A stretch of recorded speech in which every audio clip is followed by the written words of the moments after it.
Hi friends, welcome to Dhana Tamil movie. இன்னைக்கு நம்ம சேனலில் என்ன பார்க்க போகிறோம்னா, இன்னைக்கு வந்து ஞாயிற்றுக்கிழமை. நம்ம வீட்டில் இன்னைக்கு என்னென்ன நான்வெஜ் எல்லாம் எடுத்துருக்கோம்னு பார்த்துடலாமா? உங்கள் வீட்லையெல்லாம் என்ன எடுத்துருக்கீங்க என்னென்னு கமெண்ட்டில் சொல்லுங்கள். இப்போ வாங்க நம்ம வீட்டில் என்ன மத்தியானத்துக்கு சமைக்கிறோம்னு பார்த்துருவோம் வாங்க. இப்போ என்ன வாங்கிட்டு வந்திருக்கேன்னா, மீன் வாங்கிட்டு வந்திருக்கேன். இப்போ மீன் வாங்கிட்டு வந்து கட் பண்ணி நல்லா அலசி கட் பண்ணி தான் வாங்கிட்டு வருவேன். இன்றைக்கி ஒரு மீன் 1 கிலோ ஒரே மீனாக வாங்கிட்டு வந்துட்டேன். அதனால் நம்மளே வீட்டில் கட் பண்ணி கொண்டு வந்து கட் பண்ணி சுத்தம் பண்ணி கொண்டு வச்சுருக்கேன். நான் மீனை காமிக்கிறேன்.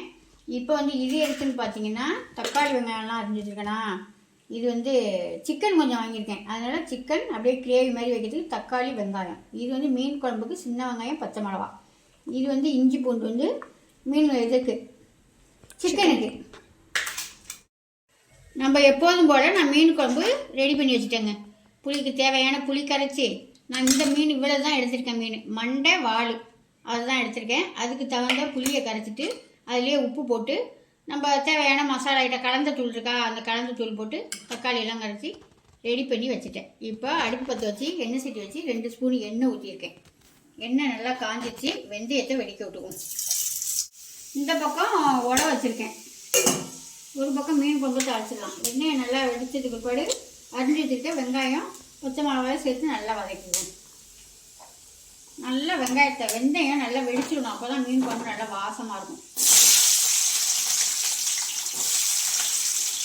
வெந்தயம் நல்லா வெடிச்சதுக்கு போட்டு வெங்காயத்தை போட்டு வெங்காயம் பச்சை மிளகா ரெண்டையுமே ஒன்றா சேர்த்துக்கலாம். சேர்த்து நல்லா வதக்கி விட்டுடலாம். வதங்கட்டும். அதுக்குள்ளே ஒரு டீ போட்டு வச்சுருக்கேன். அந்த டீயை சாப்பிட்டு வந்துடுவோம். மீன் குழம்பு நல்லா வெங்காயம் நல்லா வதங்கிடுச்சிங்க. வதங்கினோடனே நான் டக்குன்னு குழம்பு வச்சுக்கு கருவ கண்டிஷனுக்கு வந்து தூக்கி ஊற்றிட்டேங்க. அவ்வளோதான். இப்போ மீன் குழம்பு நம்ம இதில் எல்லா ஜாமானுமே சேர்த்துட்டோம். மூடி வச்சு சிம்மில் வச்சு நல்லா கொதிச்சதுக்கு பிற்பாடு அப்புறமா தான் நான் மீனை சேர்ப்பேன். மாங்காய் இருந்தால் மாங்காய் போட்டுக்கலாம். மாங்காய்லாம் உழவர் சந்தையில் இருக்குது. ஆனால் அந்த மீன் குழம்பே வீணாகிடுச்சிது. அது ஒரு மாதிரி ஏதோ பால் வாடையாக அடிக்குது. காரி தானே. அதனால் இப்போ மீன் குழம்புக்கு நல்லா இருக்காது. இந்த பக்கம் உலை ரெடி ஆகிட்டு உலை கொதிச்சிச்சு. அரிசி வச்சுக்கலாமா? இந்த அரிசி வந்து நான் என்ன செய்வேன்னு பார்த்துட்டிங்கன்னா, நான் எப்படி தான் செய்வேன். நீங்கள்லாம் என்ன செய்வீங்கன்னு கமெண்டில் சொல்லுங்கள். நான் இதை வந்து ஒரு அரை மணி நேரத்துக்கிட்ட ஊற வச்சுருவேங்க. ஊற வச்சு நல்லா 2-3 கழுவிட்டு தான் போடுவேன் அந்த சாப்பாட்டு அரிசியை. அது என்னமோ எனக்கு அப்போயிலேருந்து இந்த பழக்கம். அரிசியை ஊற வச்சு போடுவேன். இல்லைன்னா எனக்கு சாப்பாடு வந்து ஒரு மாதிரி சாப்பிட்டா இருக்கிறது மாதிரி விதையாக இருக்கிற மாதிரி தோணும். அதனால் நான் ஊற வச்சு தான் போடுவேன். நீங்களாம் என்ன செய்வீங்கன்னு சொல்லுங்கள். அரிசியை போட்டுட்டு அப்புறமா போய் மீனையும் சிக்கனையும் பார்த்துருவோம். மீன் அடிச்சிருக்கேன்.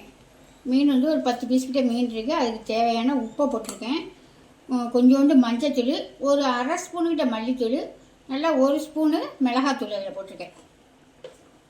நம்ம எப்பயும் போடுற மாதிரி கொஞ்சோண்டு தேங்காய், சோம்பு, சின்ன வெங்காயம்.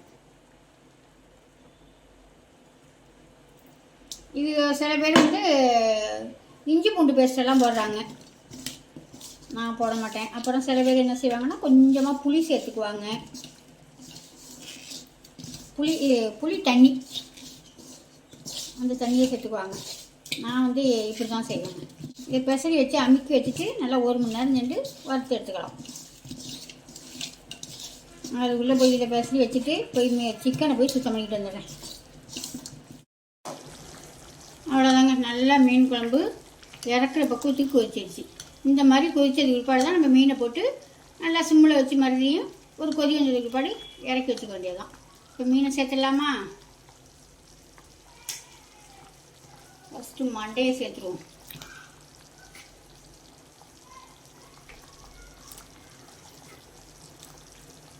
நாட்டு மீன், எங்கள் ஊர் ஏரி மீன் குழம்பு சூப்பராக இருக்கும். அவ்வளோதான். நல்லா போட்டு மீனை போட்டுட்டு கிளறி விட்டு மீனை போட்டு உடச்சிடாமல் சிம்மில் வச்சு கொதிக்க வச்சு இறக்கிக்கலாம். சூப்பராக குழம்பு ரெடி ஆயிடுச்சு.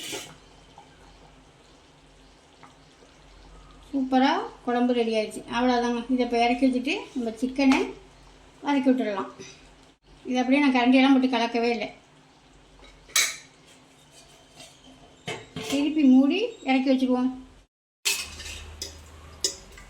இப்போ சிக்கன் வதக்கிறதுக்கு தேவையான எண்ணெயை ஊற்றி, நான் பட்டை கிராமெல்லாம் போட்டு தாளிக்க மாட்டேங்க. மட்டன் குழம்பு கொண்டு தான் பட்டை கிராம்பு போட்டு தாளிப்பேன். சிக்கன் கிரேவிக்கு, சிக்கன் குழம்புக்கு இதுக்கெல்லாம் நான் பட்டை கிராம்பு சேர்க்க மாட்டேன். நான் வெறும் சோம்பு ஒன்று தான் சேர்ப்பேன். எண்ணெய் சூடாகிடுச்சு. சோம்பை இந்த மாதிரி தட்டிட்டு சேர்த்துக்குவோம். நல்லா இடிக்கல்லில் வச்சு ஒரு இடிச்சிட்டு சேர்த்து நல்லா பொரிஞ்சதுக்கு பிற்பாடு சேர்த்துடலாம்.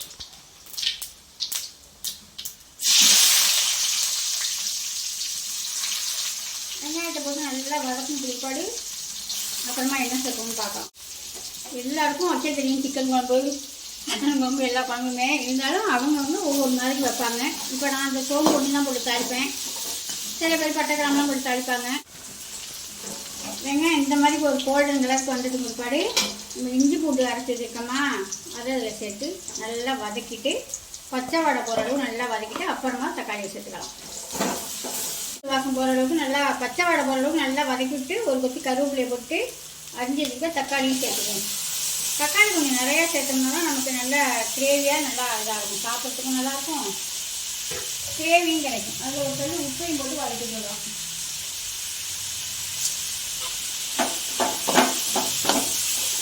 கொஞ்சமாக மஞ்சள் தூளியை போட்டு நல்லா வதக்கி போடலாம். இந்த அளவுக்கு நல்லா வதங்கிச்சு. இப்போ நம்ம சுத்தம் பண்ணி வச்சுருக்க சிக்கனை சேர்த்துக்கலாமா? அவ்வளோதாங்க. சிக்கனை சேர்த்து நல்லா வதக்கி விட்டுடலாம். நல்லா வதக்கும் பிற்பாடு தான் அப்புறமா நான் அதில் என்னென்ன மசாலா ஐட்டம் வேணுமோ போடுவேன். நான் மசாலா போடையில் காமிக்கிறேன். ஏன்னா இந்த அளவுக்கு நல்லா அரை வேக்காடு வந்துடணும் நம்ம வதக்குறதுலையே. இப்போ இதில் மசாலா ஐட்டம்லாம் சேர்த்துடலாமா? எனக்கு மீன் பிடிக்காதுன்னு சிக்கன் வாங்கியாமச்சு. உனக்கு தான் உங்கள் அம்மா சிக்கனே கொடுக்காதம்மா, உனக்கு மீன் குழம்பு தான் அன்னைக்கு. அப்போ எனக்கு அதான் நீ உங்கள் அம்மா ஏமாற்றிட்டு எனக்கு நண்டு வாங்கி கொடுங்க அப்படின்னு சொல்லுவேன். நான் இன்னைக்கு வந்து உங்கள் அம்மா மீன் குழம்பு பிடிக்காது உங்கள் அம்மாவுக்கு, அதனால் உங்கள் அம்மாவுக்காக சிக்கன், ஒரு தம்பிக்கு சிக்கன் பிடிக்காது அவனுக்காக இந்த மீன். அப்போ எனக்கு நீ மீன் குழம்பு கொஞ்சம் ஊற்றி சாப்பிட்டுக்கடா, கொஞ்சமாக சிக்கன் சாப்பிட்டுக்கடா. சிக்கன் நிறையா சாப்பிடக்கூடாதுடா, நானே எப்போயாவது தான் வாங்குவேன். தம்பிக்கு உனக்கு என்னடி பிடிக்கும்? மீன். தம்பி ருத்திசாய்க்கு மீன். மீன் இந்த பக்கம் வந்துக்கிட்டு பாருங்க. அங்கே ஒரு குண்டானில் வச்சுருக்கோம். பெசரி வச்சுருக்கேனே, இந்த குண்டானில் மீன் பெசரி வச்சுருக்கேனா அதை சொல்கிறாங்க. இங்கே ஒரு குண்டானில் வச்சுருக்காங்க அப்படின்னு. எங்கள் வீட்டில் வந்து எங்கள் பாப்பாவுக்கு, என் பேத்திக்கு வந்து நண்டு தாங்க ரொம்ப பிடிக்கும். அதுக்காக அது நண்டு கேட்கும். நான் இன்னைக்கு நண்டு வாங்கலைங்க. கொஞ்சம் கையில் வீட்டிலலாம் என் பையன் சிக்கன் வாங்கியிருக்காங்க. கையில் வீட்டில் இல்லை, என் பையனும் இன்னைக்கு வீட்டில் இல்லை, கல்யாணத்துக்கு போயிட்டாங்க. அதனால் எங்களுக்கு மட்டும், எங்கிட்ட பொண்ணுக்கு, எங்கிட்ட பேர பிள்ளைங்களுக்கு, எங்கள் வீட்டுக்காரங்க அவ்வளோதான் இருக்கும். அவங்களுக்காக இன்னைக்கு மீன் குழம்பு, சிக்கன் கிரேவி, மீன் வறுவல், சூப்பர் சாப்பாடு இன்னைக்கு. இதுக்கு மசாலா போட்டுடலாமா? கொஞ்சமாக மல்லித்தூள், நல்லா காரம் சாரமாக இருக்கணும். அதுக்காக மிளகாத்தூள் கொஞ்சம் அதிகமாக தான் நான் சேர்ப்பேன். இதுலேயே இன்னும் இறக்க போகையில் மிளகு பொடி போடுவேன், மிளகு பொடியும் ஜீரக பொடியும் போடுவேன், இறக்க போகையில் போடுவேன். இதை போட்டேன்னா இப்போ எல்லாத்தையும் போட்டு நல்லா ஒரு கலர் கலரி விட்டுடலாம். அந்த சிக்கனே தண்ணி நிறையா விடும், அதனால் நான் தண்ணி சேர்க்கலை. நல்ல கிரேவி கொஞ்சம் நிறையா வேணும்னா கொஞ்சமாக தண்ணி ஒரு அரை டம்ளர் சேர்த்துக்கலாம். கலந்துட்டு பார்த்துக்கிட்டு சேர்த்துக்கணும். நீங்கள்லாம் எப்படி சிக்கன் கிரேவி செய்வீங்க என்னன்னு கமெண்டில் சொல்லுங்கள். நான் இப்படி தாங்க செய்வேன்.